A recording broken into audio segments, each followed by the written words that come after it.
Alors dans ce nouvel épisode, nous allons découvrir comment avoir une oreille si sensible que l'on peut entendre le plus petit chuchotement de Dieu. Que celui qui a des oreilles pour entendre, entende. Amen et à tout de suite.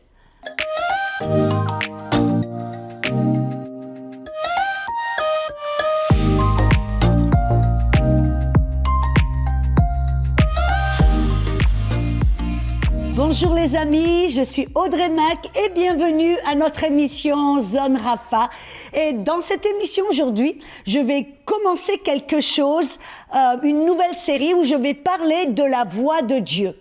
Vous savez, c'est très souvent, alors que je voyage, très souvent les gens ou m'abordent, me demandent, posent la question ou m'envoient un email en disant « Audrey, j'ai du mal à entendre Dieu, j'ai du mal, la foi vient de ce que l'on entend, mais j'ai du mal à l'entendre. » Qu'est-ce que je dois faire ou qu'est-ce que je ne fais pas bien? Bref, c'est un domaine qui est tellement vaste que l'on ne peut pas répondre en simplement une petite minute. Donc, je vais prendre le temps de pouvoir vous aider à développer une oreille spirituelle sensible à la voix de Dieu. Vous savez, c'est intéressant quand vous lisez les évangiles et le livre de l'Apocalypse. Jésus-Christ, le chef de l'Église, nous a dit à 16 reprises, et il est le seul à avoir dit ces paroles.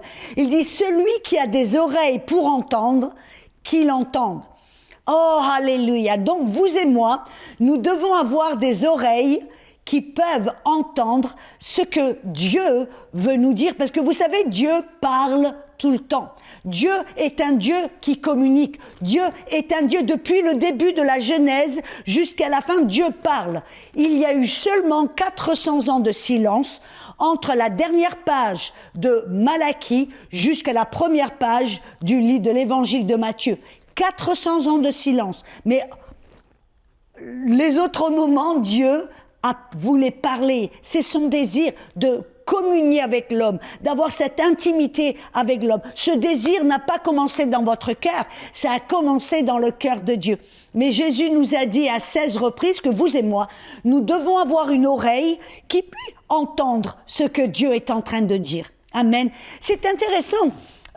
Je lisais le livre des Actes en une seule fois. J'ai dit, je vais commencer et je ne vais pas m'arrêter jusqu'à ce que j'arrive à la fin du livre des Actes. Je voulais faire cela, je l'ai fait.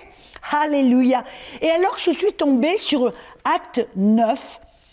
C'est ce qui a commencé cette étude. Amen. Je lisais dans Acte 9 et sur le verset 7, je lisais l'épisode où Paul raconte quand il était sur je crois la route de Damas, il était en route pour aller persécuter les chrétiens.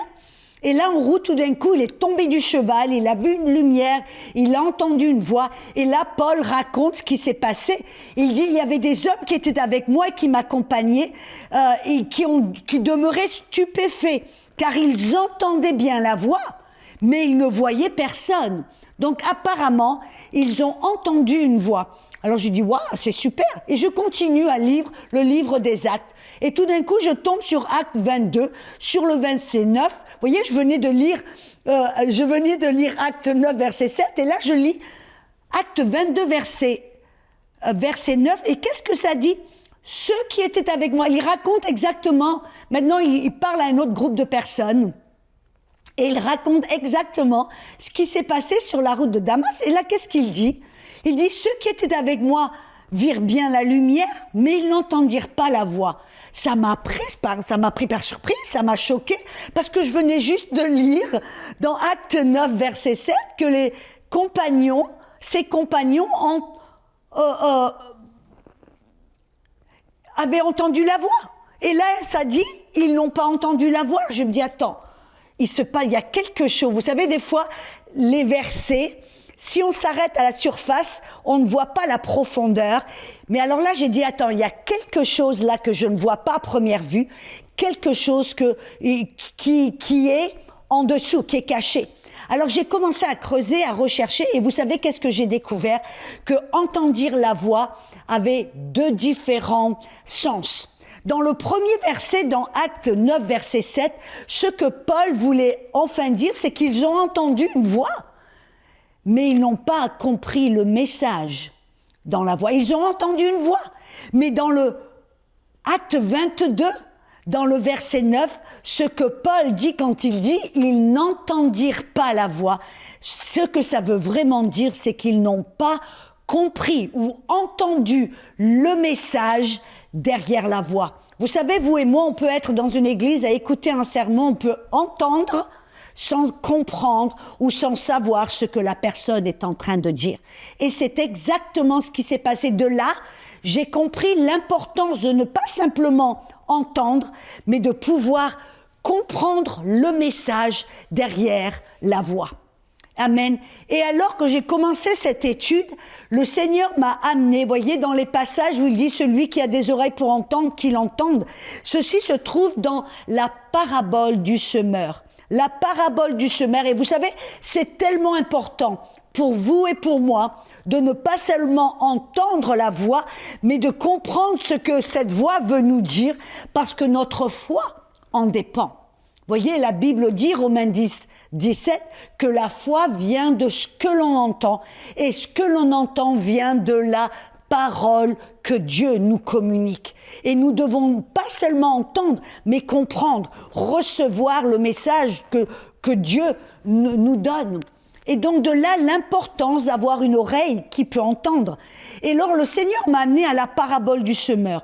Cette parabole du semeur se trouve dans les trois évangiles synoptiques, Marc, Matthieu et Luc. Dans ce cas, la parabole du semeur se trouve dans Matthieu 13, pour votre étude personnelle, dans Marc chapitre 4 et Luc chapitre 8. Donc nous allons aller dans ces trois évangiles et découvrir vraiment ce que Jésus voulait nous faire savoir quand il dit que celui qui entend, entende. Amen. Qu'il ait des oreilles pour entendre. Comment avoir des oreilles pour entendre? Alors quand on voit, vous savez, dans ces évangiles, dans la parabole du semeur, Jésus commence avec un point très important. Dans Marc 4, 13, Jésus dit « Vous ne comprenez pas cette parabole ? Comment allez-vous comprendre toutes les autres paraboles ?» En d'autres mots, dans cette parabole du semeur, il y a un message précis que vous et moi, nous devons comprendre afin de pouvoir entendre et comprendre tout ce que Dieu veut nous dire. Il y a une clé dans cette parabole, une clé que l'on doit ouvrir, que l'on doit comprendre, afin d'avoir cette oreille sensible, cette oreille qui peut entendre ce que Dieu veut nous dire. Alors, mettez votre petite ceinture de sécurité et commençons ce voyage dans la parabole du semeur pour découvrir comment avoir une oreille qui peut entendre. On découvre dans la parabole du semeur qu'il y a cette oreille qui peut entendre est contingent ou est connectée à la condition de notre cœur. C'est de ça que Jésus parle. Donc je vais vous lire ce verset et je vais commencer dans Luc chapitre 8, versets 5 et 8. Vous avez remarqué ? Je vais sauter d'un évangile à l'autre pour voir, parce que très souvent, c'est mon expérience, et c'est quand vous lisez, vous faites une petite étude. C'est important qu'il se trouve dans un évangile, c'est important de le lire dans les autres évangiles. C'était comme si vous êtes témoin d'un accident. Et vous voyez, il y a la police qui arrive, et la police, qu'est-ce qu'elle va faire? Elle va poser des questions à tous les témoins, toutes les personnes qui ont vu, qui ont entendu, qui étaient présentes. Et d'une personne à une autre, vous allez avoir des détails différents. Pourquoi? Parce qu'ils ont vu la scène d'un angle différent. C'est pour cela que nous devons lire tous les évangiles au sujet d'une histoire spécifique. Vous allez recevoir des détails différents, vous allez voir des nuances différentes, vous allez recevoir une information différente d'un évangile à l'autre. Amen. Alors là, dans le Luc chapitre 8, commençons du verset 5 à 8. Là, c'est Jésus qui parle et qui raconte cette parabole. Et vous savez, cette parabole, c'était en fin de compte une histoire que Jésus a plus ou moins inventée pour amener un point précis, pour enseigner une vérité. Et c'était des vérités qui étaient pas forcément évidentes, mais qui devaient être découvertes. Là, dans Luc 8, versets 5 à 8, Jésus dit « Un semeur sortit pour semer sa semence. Comme il semait, une partie de la semence tomba le long du chemin.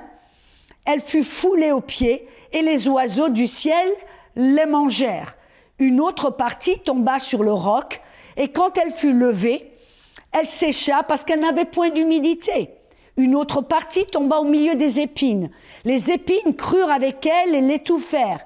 Puis une autre partie tomba dans la bonne terre. Quand elle fut levée, elle donna du fruit au centuple. Après avoir ainsi parlé, écoutez, Jésus s'écria. Et le verbe s'écria, c'est pas simple, ça veut dire, il a parlé avec force, il a parlé avec intensité, presque pour dire, écoutez bien. Et qu'est-ce qu'il a dit? Que celui qui a des oreilles pour entendre, entendre. En d'autres mots, Jésus dit, selon la condition de votre cœur, vous allez pouvoir entendre. Et que celui qui peut entendre, entendre. Amen. Et comprenne le message. Et on voit là qu'il y a différents types de terrain.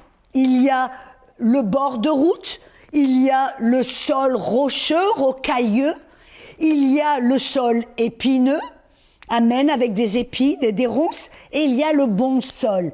Et vous remarquez seulement un quart du sol, un quart de personnes entendent et comprennent, entendent ce que l'esprit veut dire. Tout le monde, ils ont tous entendu. Ils ont tous entendu, mais seulement 25% des personnes ont entendu ce que l'esprit voulait dire. Et pourquoi? Parce qu'il y a différents types de sol. Et donc, on va commencer à regarder comment avoir une oreille, comment cultiver ce genre de sol, amen, qui peut entendre. On veut faire partie des 25%, n'est-ce pas, vous et moi? Ça nous montre que la parole est prêchée, la vérité est annoncée, mais tout le monde entend, mais seulement 25% vont entendre ce que l'esprit veut vraiment dire et pouvoir porter des fruits. Voulez-vous être dans les 25%? Alors, je dis Amen, Alléluia, et découvrons comment le faire. La première vérité que nous devons savoir, c'est que ça commence avec un désir. Ça commence avec une décision et un désir fort. Vous vous rappelez, le Seigneur m'a amené au roi Salomon. Vous vous rappelez Salomon, tout jeune. Et quand tout d'un coup il a été élevé au titre de roi, il a pris la succession du roi David. Il était jeune, sans expérience. Et tout d'un coup, le Seigneur voulait utiliser Salomon. Et qu'est-ce qu'il a fait pendant la nuit? Dieu lui a donné un rêve et Dieu lui a parlé. Et qu'est-ce qui s'est passé? Il lui a montré, il lui dit, « Hé, Salomon, quelle est la chose principale, la première chose que tu désires avant toute chose? Quel est ton désir numéro 1? » Et qu'est-ce que Salomon a répondu?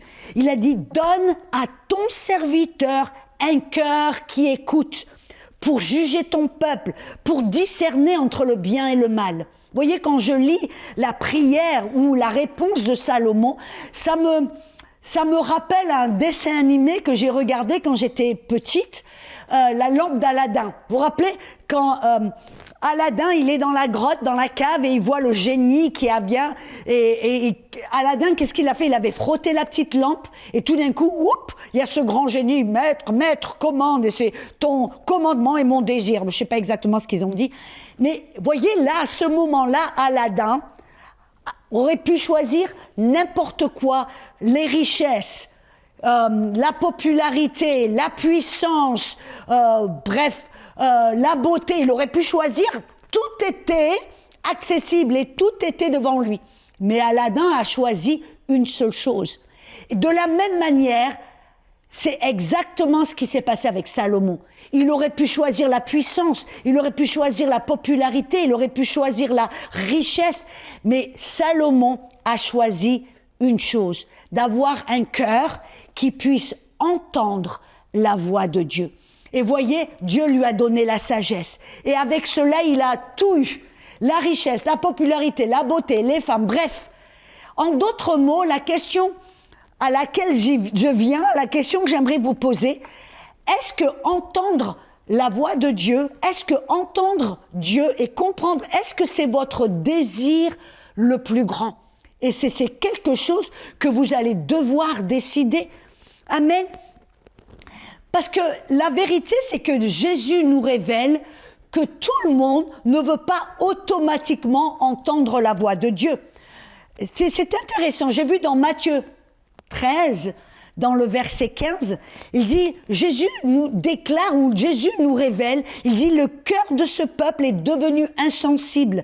Ils ont endurci leurs oreilles, ils ont fermé leurs yeux, de peur qu'ils ne voient de leurs yeux, qu'ils n'entendent de leurs oreilles, qu'ils ne comprennent de leur cœur, qu'ils ne se convertissent et que je les guérisse. En d'autres mots, Jésus dit qu'il y a certaines personnes qui n'ont pas vraiment un grand désir d'entendre Dieu.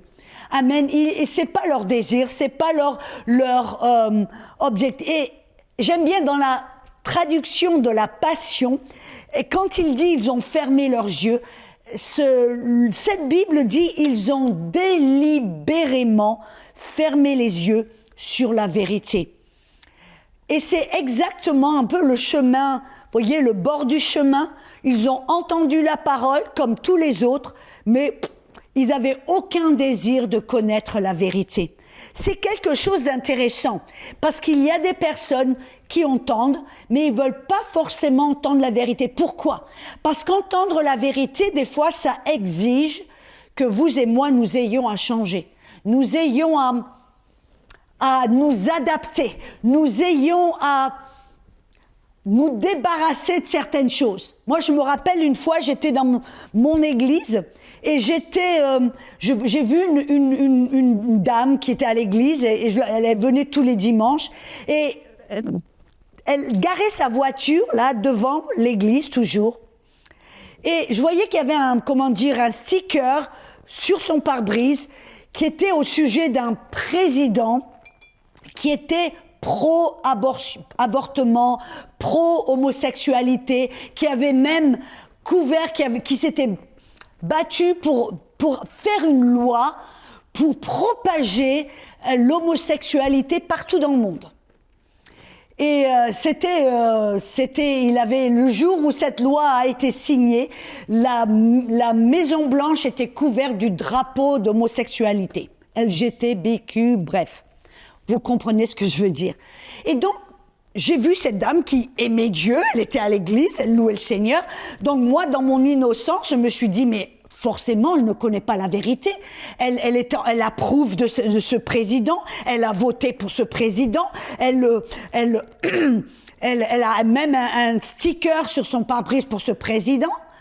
Forcément, elle ne connaît pas la vérité. Donc j'étais vers elle, je lui ai parlé et je lui ai dit, je vois que tu as ce sticker sur ton pare-brise, sais-tu que ce président est pour ceci, pour cela?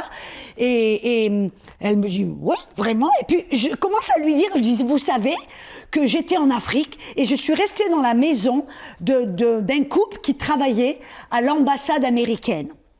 Et elle m'a dit, cette femme m'a dit, alors que j'étais dans leur maison, elle m'a dit que le jour où ce président a mis le pied dans la Maison Blanche, amen, le jour même, des heures après, il a envoyé un décret partout dans toutes les ambassades américaines dans le monde entier pour commencer une campagne agressive, amen, pour l'avortement et en annonçant que l'argent viendrait ensuite. Je dis, vous savez qu'il a été là pour faciliter, pour forcer l'avortement partout dans le monde. Son visage était d'abord horrifié, elle me regarde avec horreur en me disant, vraiment? Et puis tout d'un coup, son visage a changé, puis elle me dit, je m'en fiche. Même s'il venait si je devais voter pour lui, je voterais toujours pour lui. Et je me suis rendu compte de ce que la parole nous dit, qu'il y a des personnes qui lisent la parole, il y a des personnes qui ne veulent pas entendre la vérité, parce que la vérité exige qu'on ait des changements, qu'on se repentisse, qu'on change, qu'on coupe certaines choses, qu'on adopte d'autres choses. Ça exige un changement de notre part, ça exige qu'on s'aligne avec la vérité. Amen. Et c'est ce que Jésus exactement veut nous dire. Alors, la vérité première et majeure, c'est d'avoir un cœur, qui aime la vérité et qui veut entendre la vérité, même si cela veut dire je vais devoir changer. Surtout, amen, alléluia, on a besoin de choisir, d'avoir ce désir d'entendre la vérité. Amen, on doit avoir, ça commence avec ce désir. Et si vous n'avez pas le désir de connaître, d'entendre et de vous adapter, d'accepter la vérité, alors vous n'allez jamais développer une oreille qui peut entendre ce que l'Esprit de Dieu veut dire et va dire. Ça, c'est le commencement. Ça veut dire que vous allez devoir, amen, prendre une décision. Personne ne peut prendre cette décision pour vous. Je ne peux pas vous forcer à aimer la vérité. Je ne peux pas vous forcer à vouloir entendre la vérité. Je ne peux pas vous forcer, amen. Comme Jésus l'a dit, il y a des personnes qui vont fermer leurs yeux.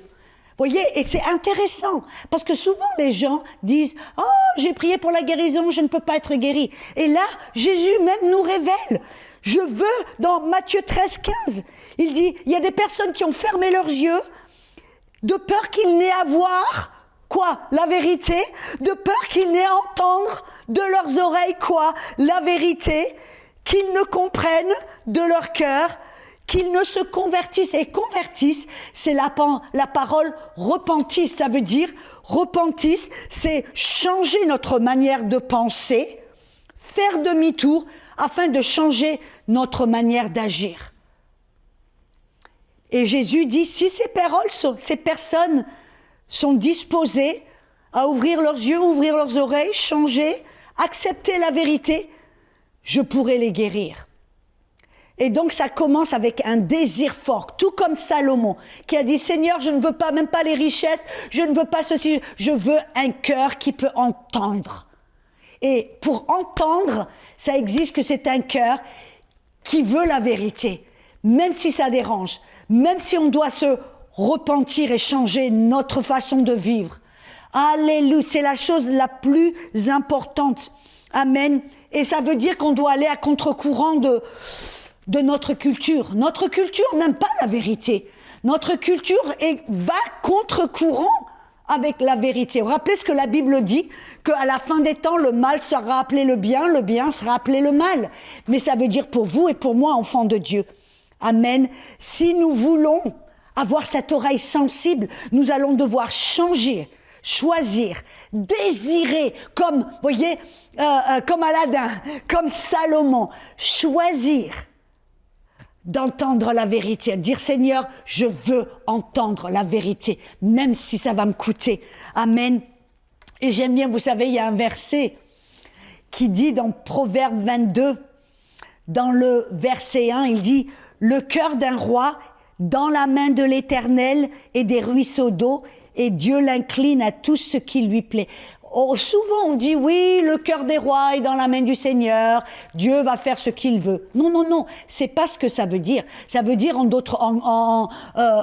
entre guillemets que si le cœur du roi est dans la main de l'Éternel, il va pouvoir comme des ruisseaux d'eau le diriger où il veut. Ma question est, est-ce que votre cœur est dans la main du Seigneur?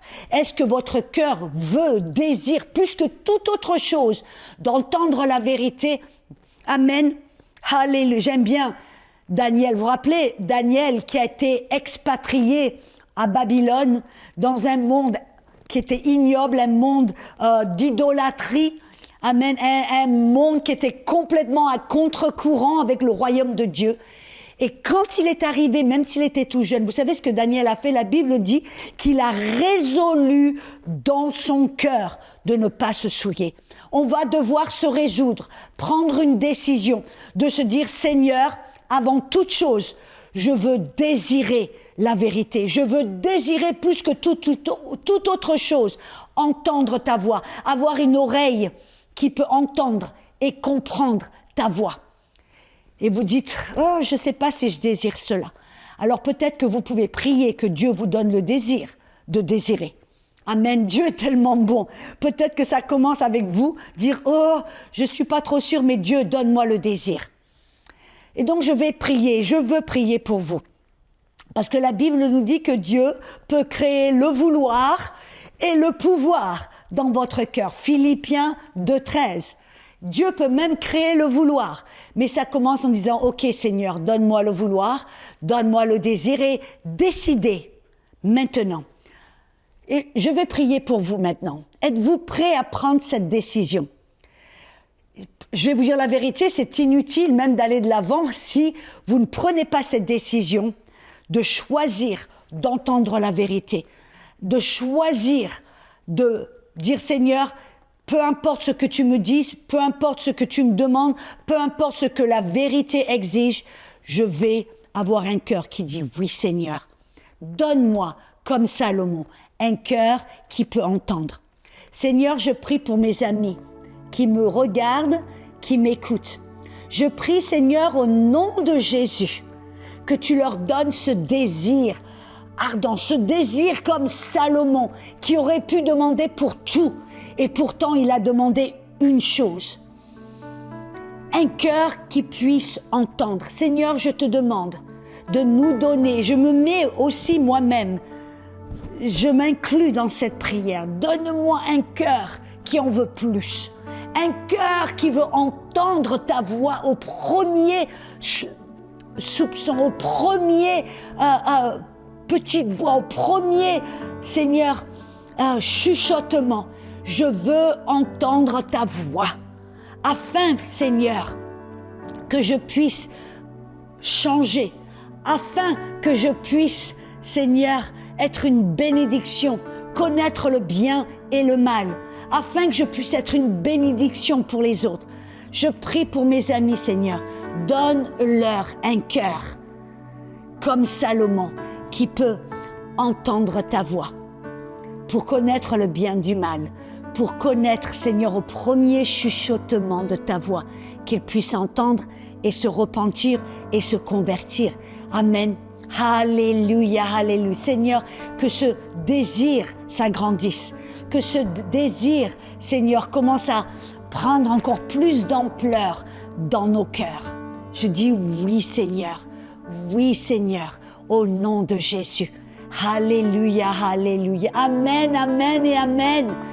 Merci d'avoir prié cette prière.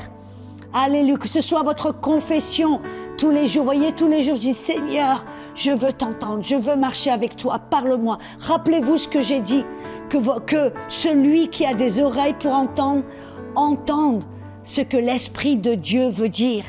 Parce que votre foi en dépend. Votre foi va venir de ce que vous entendez. Amen. Alors continuez à prier, à croire. Amen. Et je suis persuadée que vous allez développer une oreille si sensible au premier chuchotement. Amen. On se retrouve bientôt.